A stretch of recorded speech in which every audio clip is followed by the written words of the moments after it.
बदतमीज बेहुदा भाषा बोले,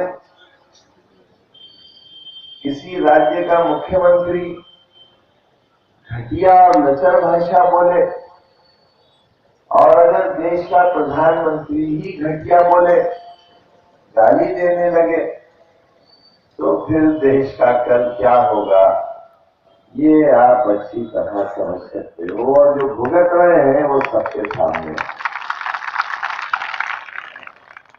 कहा कि फिर प्रधानमंत्री बना दो, भाजपा को ले आओ सत्ता में, तो सबके दुख खत्म हो जाएंगे।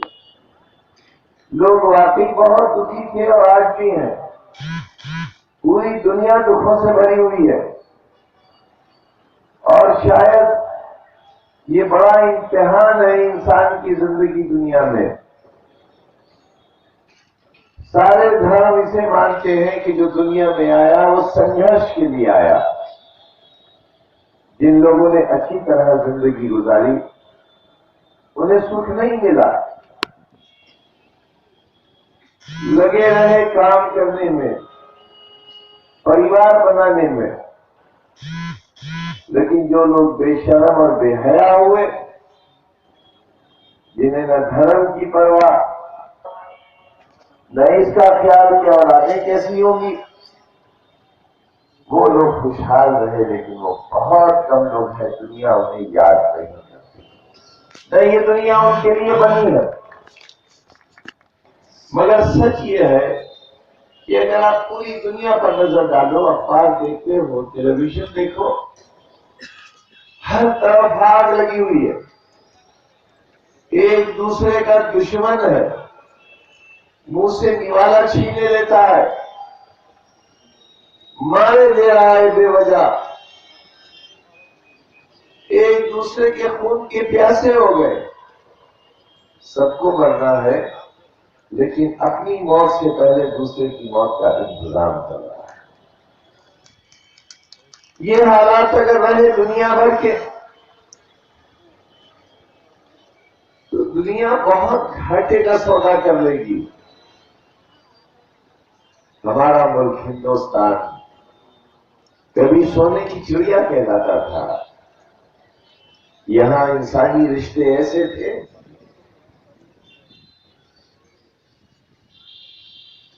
कि धर्म और जाति नहीं देखी जाती थी। अगर बहन कह दिया तो बहन ही है, फिर कोई दूसरा रिश्ता उसके मुकाबले में हो नहीं सकता। अकबर और जोधाबाई के मजहब अलग रहे, लेकिन जो औलादें पैदा हुई उनके पेट से, उनमें से एक औलाद हिंदुस्तान के तख्त की वारिस बनी और खुद मुसलमानों ने उसे वारिस माना। ये थे हमारे हिंदू और मुसलमानों के रिश्ते। धर्म की कोई दीवार नहीं थी। लेकिन अब बच्चा बच्चा राम का, कुर्बानी के काम का। अरे राम अगर होते तो ये पाप ही कहां होते। राम होते और भाजपा वालों, झगड़ा लगाने वालों, मैं आलिम तो नहीं हूं, लेकिन मजहब को बहुत अच्छी तरह जानता हूं, कम से कम अपने मजहब को। हमारा मजहब, हमारा अल्लाह और हमारे नबी की सख्त हिदायत है कि किसी मजहब के पेशवा की तौहीन न करो। अगर पलट के उन्होंने तुम्हारे पेशवा की तौहीन कर दी तो क्या होगा। और इसके पीछे एक बहुत बड़ी अकली वजह है। कुरान के एक एक नुक्ते पर हमारा ईमान है। अगर उसका एक बिंदी हम नहीं मानते तो हम मुसलमान ही नहीं है। 1,40,000 पैगंबरों की आमद कुरान हकीम कहता है, लेकिन अगर कुरान पढ़ो तो 20 के करीब नाम दिए हैं जो पैगंबर दुनिया में तशरीफ लाए। इनके अलावा जो है वो कौन है। इसलिए एक बार उलमा का बाकायदा इजलास हुआ और ये कहा कि पूरी दुनिया में जो लोग महापुरुष माने गए, हो सकता है वो पैगंबर हो और हो सकता है नबी हो। बराबर से ये बात है कि महापुरुषों के खिलाफ कोई बात कहना खुद अपने मजहब को शर्मिंदा करना है। जो आजम का सर लाएगा वही राम भक्त किया जाएगा। बोलो हिंदू भाइयों, मेरी बहनों, बच्चों मेरे, तुम्हें मालूम है मैं तुम्हारे लिए कितनी मेहनत करता हूं, कितनी ईमानदारी से जीता हूं। बेईमानी का एक छोटा सा दाग अगर मेरे दामन पर साबित कर दो तो जिंदगी भर राजनीति के स्टेज पर शक्ल दिखाने में नहीं आऊंगा।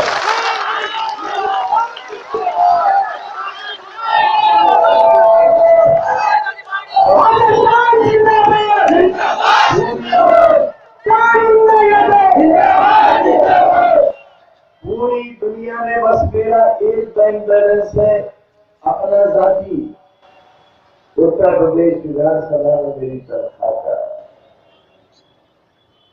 और देशभक्तों, ढोंगी भारत मां के सपूतों, तुमने इतना मां को लूटा और इतना धन विदेश में भेजा कि खुद मोदी जी पुकार उठे काला धन लाएंगे और आपके घर 20-20 लाख रुपया हर व्यक्ति को पहुंचाए तो 20 रुपए भी नहीं मोदी जी आपने, मगर चोरों का पता बता दिया, नाम नहीं बताया अभी तक आपने।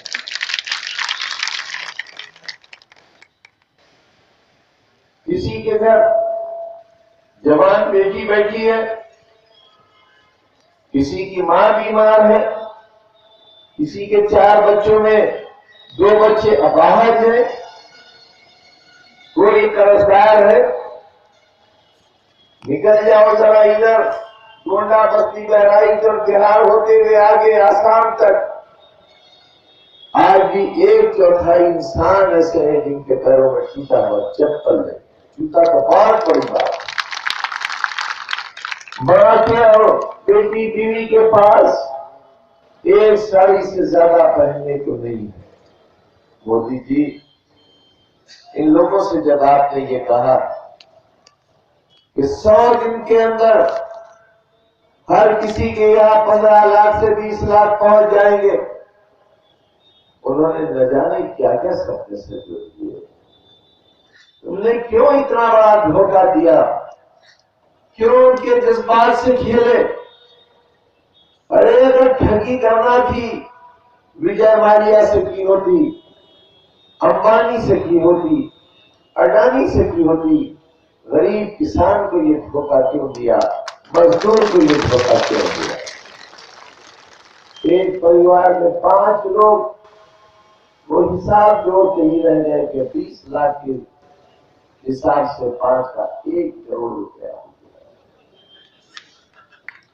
छोटा सा घर बनाऊंगा, एक दुकान बनाऊंगा, सब्जी का ठेला लगाऊंगा, बेटी के हाथ पीले करूंगा। मोदी जी, ये धोखा नहीं है, ये गरीबों के साथ और जिनके सीने में दर्द ही दर्द है उनके साथ ऐसा पाप है कि वाकई अगर कोई दुनिया का मालिक है तो तुम्हें छोड़ेगा नहीं सजा किए बगैर, हिसाब लिए बगैर छोड़ेगा नहीं। तुमने बहुत बड़ा छल किया है, लाइन में लगे हुए लोगों को चोर कहा, शर्म नहीं आई आपको? बेईमान कहा और बेईमानों को आपने देश का खजाना लूटने के लिए दे दिया। ये जो बैंकों की लाइनों में लगे थे, इनमें न कोई नेता था, न कोई सांसद था, न कोई मिल का मालिक था। इसमें वो लोग थे जिनकी मां बीमार अस्पताल में पड़ी थी और दवा के लिए पैसे नहीं थे। इनमें वो था जिसकी मां ने बेटी का हाथ पीले नहीं हो रहे थे जहर खा लिया, और मां की लाश को देखकर जिस बेटी की शादी होने वाली थी उसने फंदा लगा के जान दे दी। वाह मोदी जी वाह। इन्हें कहते हो चोर। किसान खाद के पैसे के लिए लाइन में लगा, उसे कहते हो चोर। आपको लाज नहीं आती? आप बेटियों की बात करते हो, बेटियों के अधिकार की बात करते हो। बेटियां आएंगी कहां से? यही बाजार में बिकती हैं बेटियां। अरे पत्नी वापस लेकर आओ पहले अपनी, फिर करो बेटी की बात।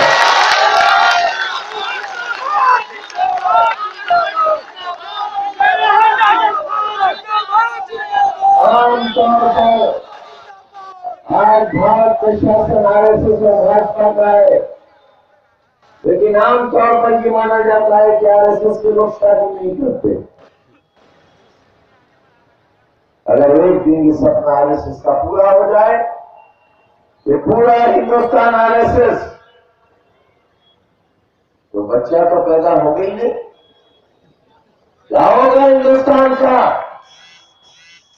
क्या मर्दों से औलादें पैदा होंगी? क्यों शादी नहीं करते आप लोग? समाज को पूछना चाहिए। ये कहना कि मैंने देश के लिए परिवार छोड़ दिया, नहीं। उन कामयाब लोगों को देखो। पंडित नेहरू जी ने तो देश के लिए नहीं छोड़ा, बापू ने परिवार नहीं छोड़ा, सुभाष चंद्र बोस ने परिवार नहीं छोड़ा,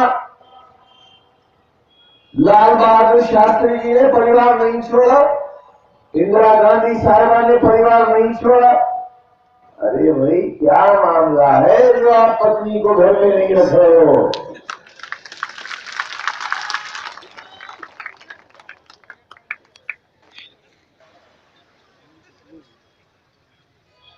हम लोग समाज के लिए आदर्श होते हैं। हमारे जैसे हमारे चाहने वाले कपड़े बनाते हैं, हमारी जैसी बंडी बनाते हैं, चश्मा भी हमारे जैसा ढूंढ के लाते हैं। और जब देश की संवैधानिक गद्दी पर, इतनी बड़ी गद्दी पर बैठा हुआ व्यक्ति ऐसी बात कहे जिससे दिल टूट जाए। मुझे नहीं मालूम मेरी उंगली जिस हाथ की तरफ उठ रही है ये हिंदू है मुसलमान है, लेकिन मैं इनसे कह रहा हूं तो भाई पिल्ले कबाए तुम, और भाई कुत्ते आप कहां थे? और भाई हरामजादे आप ठीक हो? मजमा जाएगा कैसा आदमी है ये जानवर किसने इसे मंत्री बना दिया? बेहुदा बदतमीज को। इसके माँ बाप ने इसे यही तमीज सिखाया है। आप जो भी गाली दोगे वो सही। मेरे सभी भाइयों, क्या हमें बादशाह ने पिल्ला नहीं कहा? नहीं कहा पिल्ला? और 6 महीने बाद जब बादशाह की सरकार बन गई, और ये कह रहा हूं तुमसे मुसलमान के लिए नहीं आया हूं, अपने हिंदू भाई के लिए आया हूं, और उस मुख्यमंत्री के लिए जो हिंदू है उसके लिए आया हूं, हिंदू के बेटे के लिए आया हूं, मुसलमान के लिए नहीं आया, उनके लिए भी जाता हूं। 6 महीने बाद सरकार बनने के एक मंत्री ने हमें खुद कहा, मीडिया बंधुओं ने हमसे पूछा कि क्या कहना है आपको? हमने कहा भाई कहना ही क्या है, 6 महीने में पिल्ला कितना हो गया है, क्या कहना? जो राम चाहते वो हलाल चाहते, बाकी सब हराम चाहते। बताओ ये किसी महज़ब समाज की भाषा है? एक साध्वी ऐसा कहे, और लोग भी तो है मुसलमानों के अलावा दूसरे धर्म, हमारी नफरतें उन्हें गाली देने से क्या हासिल होगा? मगर देखो बच्चों, खास तौर से मेरे बेटों और बेटियों, सब धर्म के लोगों, जो अपने बाप को बाप का दर्जा नहीं देगा वो पड़ोस के बुजुर्ग को चाचा नहीं कह सकता, नहीं कह। हमें गाली दे देकर बादशाह आपने हमें इतनी गाली दिलवाई कि गाली देने वालों की बहुत हिम्मत पड़ गई और फिर उन्होंने आपको भी गाली देना शुरू कर दी। 3 रोज पहले साध्वी प्राची ने कहा कि अगर नाथूराम गोडसे ने महात्मा गांधी की हत्या न की होती तो हिंदुस्तान के तमाम हिंदू मक्का और मदीना में नमाज पढ़ रहे हैं। क्या हिंदू धर्म इतना कमजोर है, इतना लाचार है? बापू नहीं होते तो कोई हिंदू ही नहीं रहता। मैं नहीं कह रहा हूं, मोदी जी, ये आपकी पार्टी की एक बहुत बड़ी साध्वी नेता ने कहा है, आपको चाहिए पूरे हिंदुस्तान से माफी मांगे। आप हिंदुओं से नहीं, मुसलमानों से पहले माफी मांगे, क्योंकि धर्म बुरा नहीं होता, हो ही नहीं सकता धर्म बुरा। हमें गाली देते देते साध्वी प्राची ने खुद हिंदू बहन भाइयों को आईना दिखा दिया,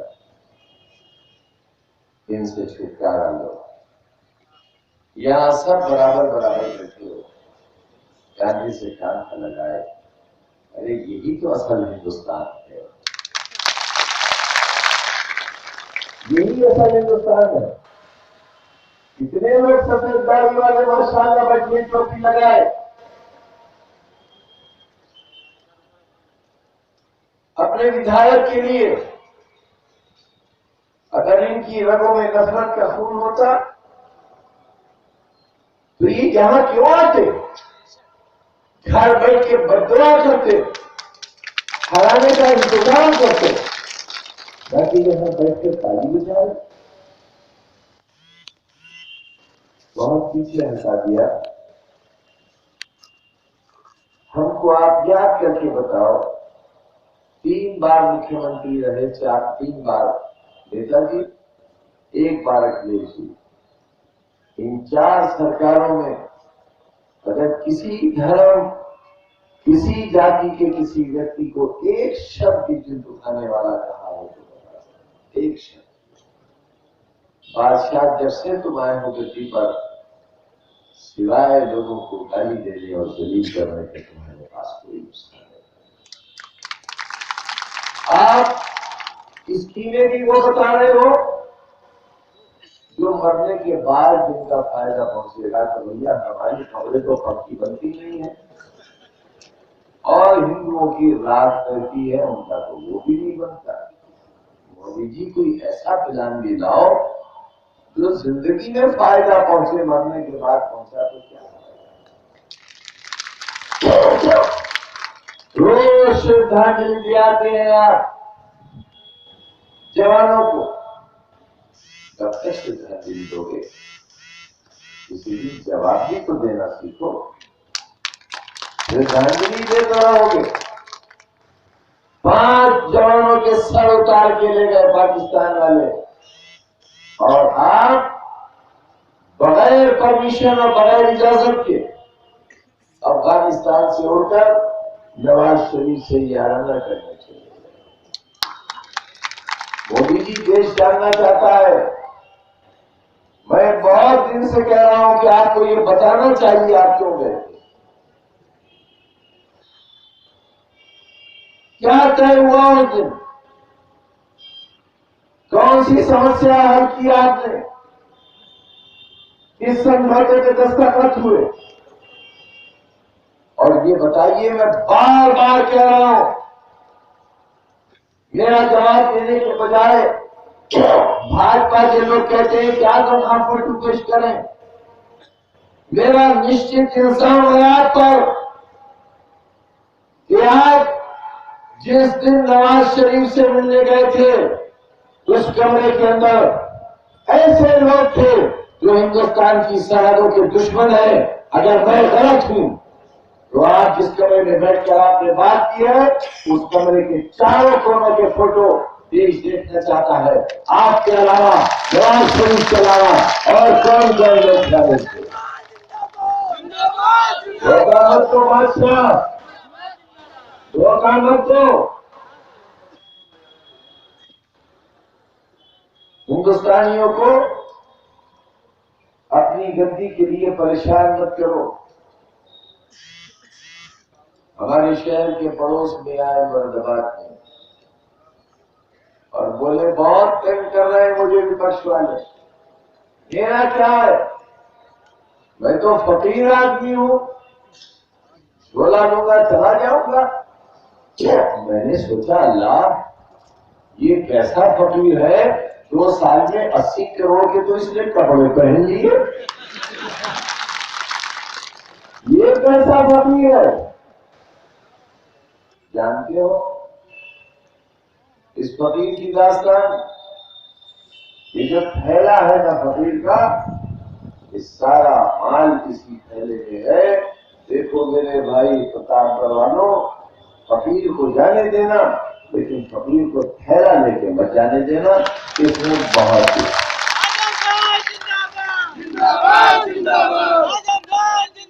और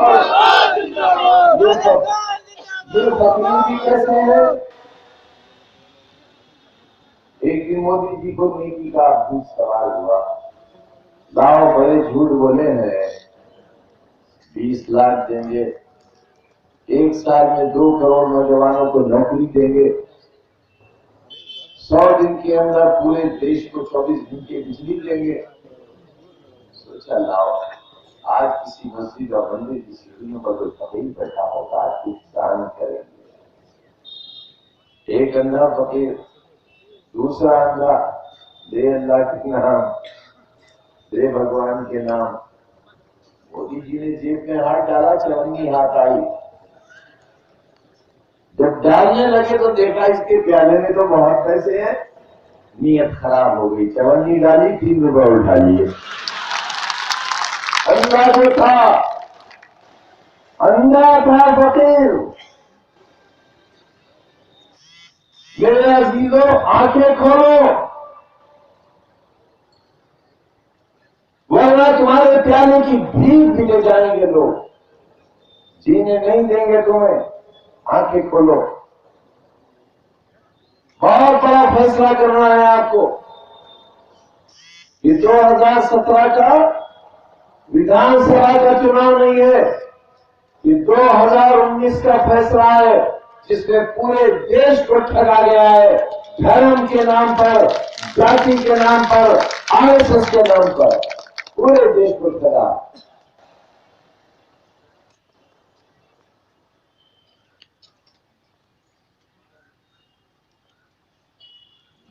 लैपटॉप, मोबाइल, साइकिल, बेघरों को घर, पैदल रिक्शा वालों को मुफ्त की रिक्शा,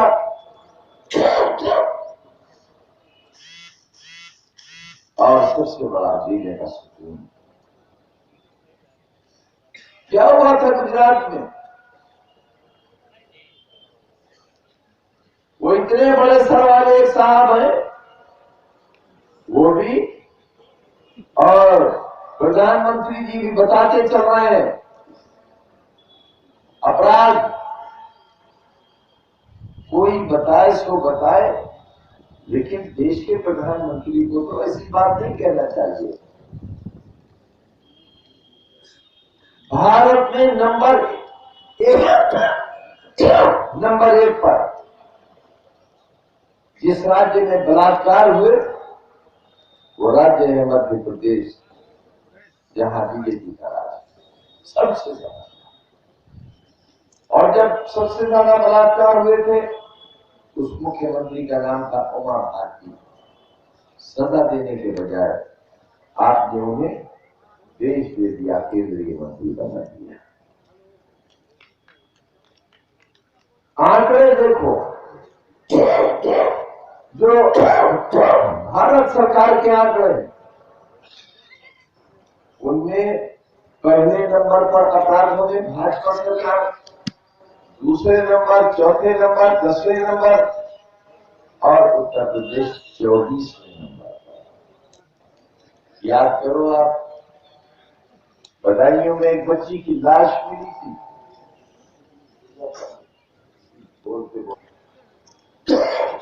पुलिस ने रपट की, जांच की, दोषियों को गिरफ्तार किया। बीजेपी ने कहा कि समाजवादी सरकार झूठी है, सीबीआई जांच हो। हमारी सरकार ने सीबीआई जांच की भी सिफारिश कर दी। सीबीआई ने भी वही कहा जो यूपी की पुलिस ने कहा। लेकिन मोदी जी, आपको सब्र नहीं हुआ, आप यूएनओ गए, बदायूं की शिकायत आपने यूएनओ में जाकर की और यूएनओ सेक्रेटरी जनरल का खत आया और ऐसा खत आया कि यूपी की सरकार बर्खास्त हो सकती थी। बदायूं के लिए आप यूएनओ गए तो आप देशभर और दादरी में फ्रिज खोला, उसमें से गोश्त निकला और बगैर जांच के आपने तय कर लिया कि ये गोश्त किसका है और आपने घर के स्वामी को मार मार के उसको मार दिया। मैं ये शिकायत यूएनओ लेकर गया तो मैं देशद्रोही, गद्दार और आप अपने राजनीतिक जीवन काल में 100 से ज्यादा मर्तबा यूएनओ गए। आप देश, मैं इसलिए गद्दार हूं कि मैं मुसलमान हूं, इसलिए गद्दार हूं। हम भी आंखें खोले, आप भी आंखें खोले। गुजरात में जब चुनाव हुआ पिछला, जिन्होंने कत्लेआम किया था, हमारे मोहल्लों में गए और पूछा तो याद है या भूल गए? क्या सरकार सब याद है, क्या करोगे? जो आप कहोगे वो। और मुसलमानों के मोहल्लों से जहां काट डाला था बेगुनाहों को, बच्चों को तेजाब के टैंकों में जलाया था, वहां से बीजेपी के अलावा किसी का वोट नहीं।